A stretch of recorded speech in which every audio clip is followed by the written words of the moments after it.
Vamos a recibir a Fernando Pereira, el presidente del PIT-CNT, porque hay muchos asuntos importantes para abordar en esta jornada. Buen día, Fernando, ¿qué tal? Hola, Fernando. Un placer, de verdad. Un gusto. Bueno, primero que nada, hablar de la medida que se toma para el próximo miércoles de paro general, medida que en su momento fue postergada para, bueno, darle determinado plazo al gobierno para ajustar algunas cuestiones que estaban pendientes y sin embargo nada ha cambiado en ese periodo de tiempo, ¿no?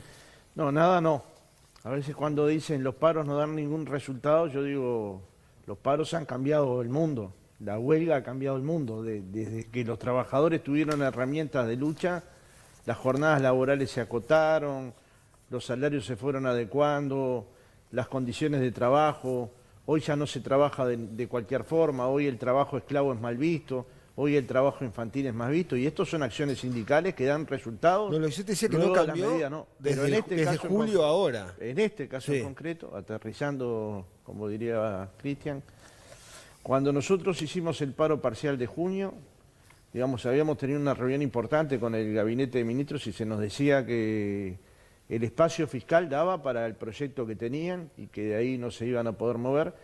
Ahí se hicieron una medida, una cantidad de negociaciones, incluyendo una negociación con el presidente Tabaré Vázquez, y a partir de ahí se logró el ingreso de 350 auxiliares a primaria, que probablemente para el universo no es nada, pero para esos 350 trabajadores es tener un trabajo estable, un salario adecuado, condiciones de trabajo adecuadas.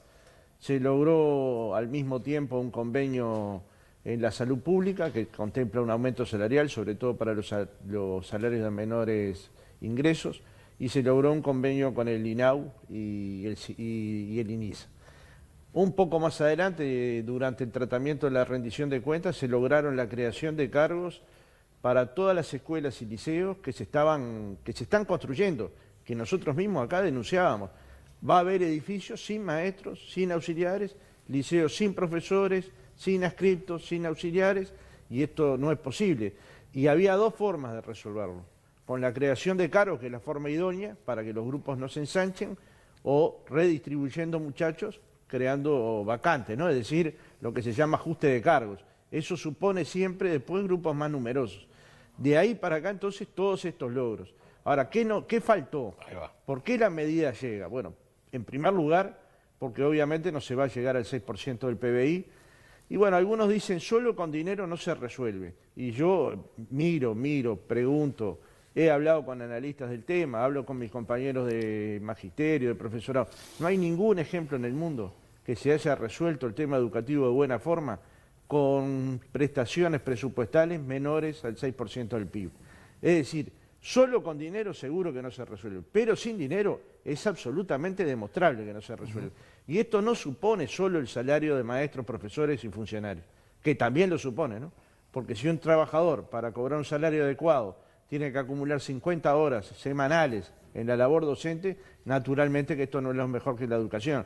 Si el maestro tiene que tener más de un trabajo, si las partidas para limpieza, para comedor llegan tarde, llegan fuera de fecha, seguramente las condiciones educativas del Uruguay no van a ser las mismas. Y sobre todo, prestando atención a los sectores más vulnerables de la sociedad, es decir, aquellos niños y adolescentes, muchachos y jóvenes que estudian en contextos críticos y que necesitan, por supuesto, mayor presupuesto. Y bueno, esta es una discusión central, no solo por este paro, es una discusión central para el Uruguay, que tangencialmente todos decimos que la educación es lo más importante, pero lo cierto es que en los últimos 50 años se invirtió entre 2.8% del PBI y ahora 5.1% del PBI. Es decir, nunca hemos tenido un presupuesto educativo de acuerdo a lo que marca la UNESCO, de un 6% como mínimo. Y esto es un problema para el futuro de los uruguayos, porque hay uruguayos que no van a llegar, si no se apresura el camino, a los cambios que se producen en el mundo del trabajo día por día.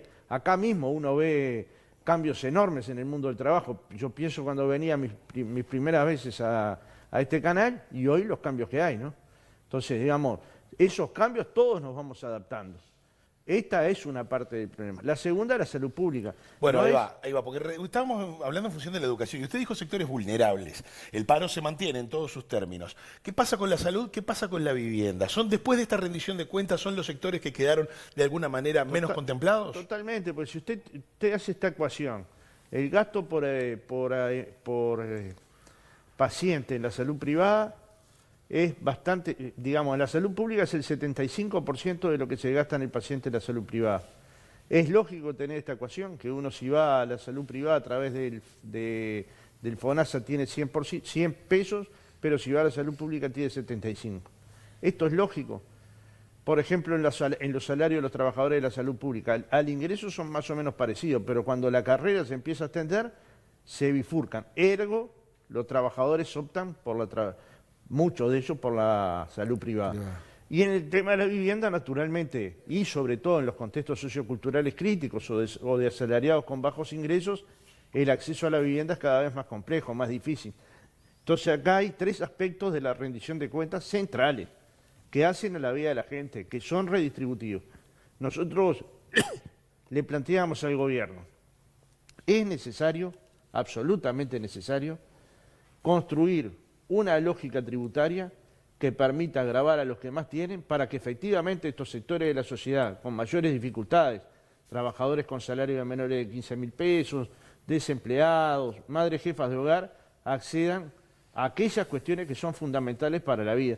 Y ahí planteábamos que estaba el impuesto al patrimonio para revisar, que estaba el impuesto a la renta empresarial y que no era cierto tampoco que en este periodo no se había generado ningún cambio impositivo, porque de hecho el IRPF sufrió cambios en las franjas, sufrió cambios en las deducciones.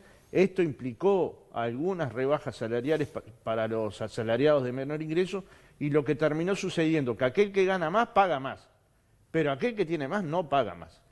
Y no es que la renta empresarial venga en caída libre. La renta asalariado que gana más viene paga más. en subida libre. El asalariado que gana más paga más.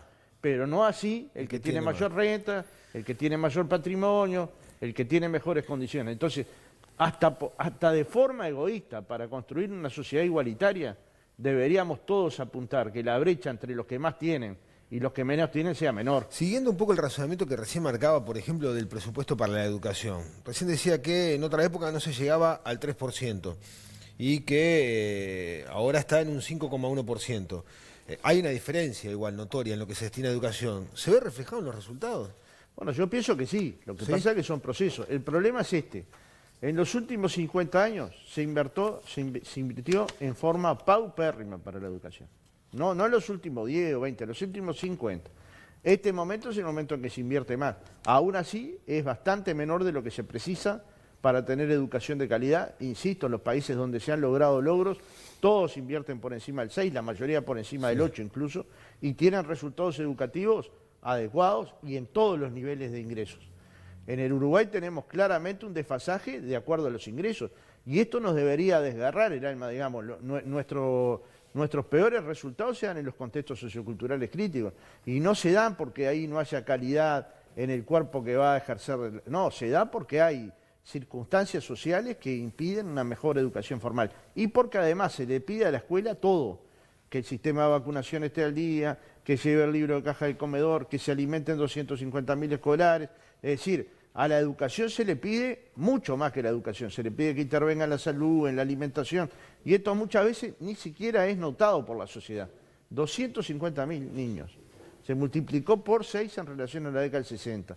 Esto, digamos, nos debería hacer pensar qué queremos para el Uruguay, porque si nos damos cuenta que hay chiquilines que están en situación de pobreza, y cuando miramos la pobreza, 9% de la sociedad uruguaya está en la pobreza, pero cuando miramos la niñez, más del 18% está en situación de pobreza, por lo menos nos tendría que doler hasta la última fibra para, por supuesto, trabajar en dirección de modificarlo, porque es doloroso que hayan niños en situación de pobreza, pero que se duplique en relación a la sociedad es mucho más doloroso. Y acá la educación juega un papel clave, no solo en la contención, pero también la familia juega un papel clave.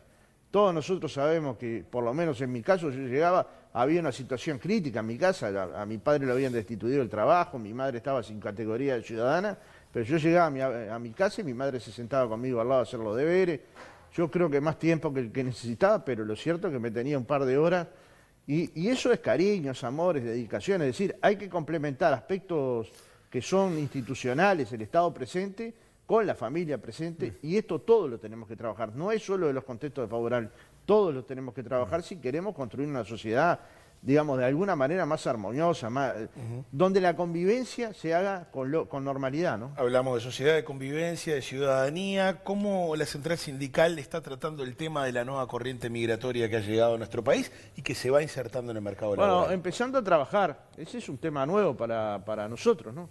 Yo te diría que la ola migratoria de la que nosotros somos hijos, yo soy nieto de croata, o sea, no por Pereira, ¿no? No me imaginé. Por Cosec. Y bueno, esa ola migratoria tiene casi 100 años, ¿no? Esta nueva ola migratoria que tiene varias vertientes, ¿no? Por un lado llegan venezolanos, cubanos, son casi todos de América Latina, muchos de ellos con altos niveles de educación formal y de formación profesional, es decir, de educación terciaria.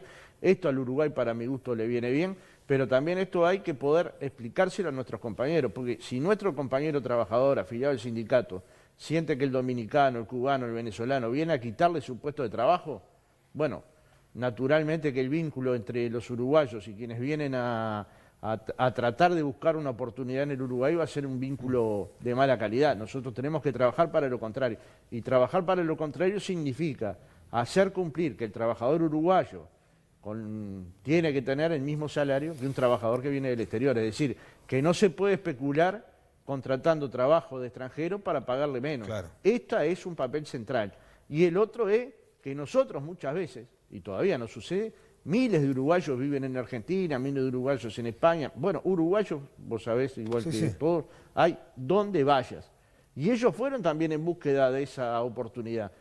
Y seguramente muchos nos dijeron Sudaca, si no nos gustó. Entonces tratemos de no hacer lo que no nos gustó que nos hicieran en otro lugar. Y en todo caso, afiliémoslos a los sindicatos en la medida que ingresen a nuestros puestos de trabajo para que estén en la misma central que están los trabajadores uruguayos. Hablando de cuestiones salariales, ¿esta viene siendo la ronda de consejos de salario más compleja en cuanto a la negociación de los últimos tiempos? Sí, yo por primera vez, mire, le traje estos documentos, por primera vez veo plataformas de las cámaras empresariales.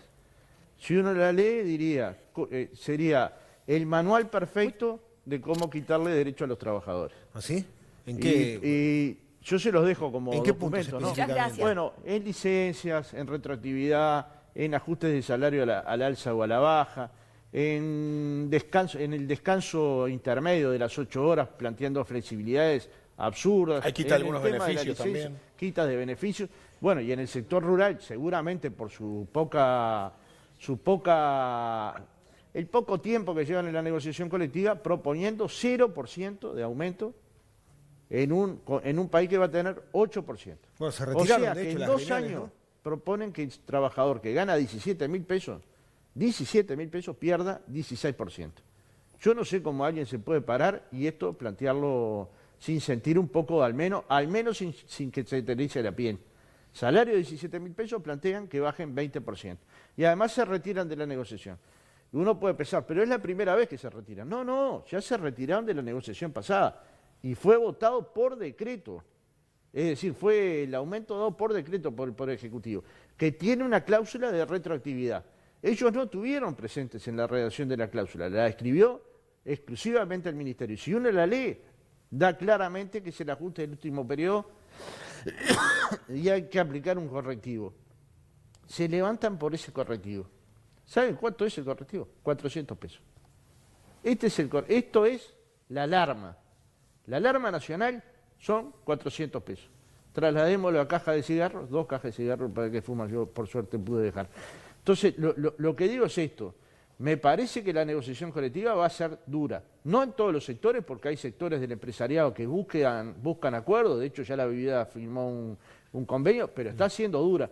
Porque, te insisto, hay documentos que nos gustaría tenerla, tanto de la Cámara de Comercio como de la Cámara de Industria, nos gustaría tener una reforma tipo brasilero, tipo argentina, más gradualista, un poquito más acordada. Bueno, en Uruguay esto no va a pasar sin que el movimiento sindical pelee, ¿no? Pereira, muchas gracias. Como siempre, un placer charlar sobre estos temas. Nos vamos a seguir encontrando desde ya aquí en Buen Día Uruguay. Bueno, con mucho gusto invitamos a todos los trabajadores uruguayos y trabajadoras uruguayas a acompañarnos en el paro del 22 Es un paro por trabajo, por salario, por educación, por salud y sobre todo por construir un país productivo con justicia social y desarrollo democrático. Y estas cosas que al principio parece que no dan resultado, porque los paros no son mágicos, finalmente van transformando cosas de la sociedad.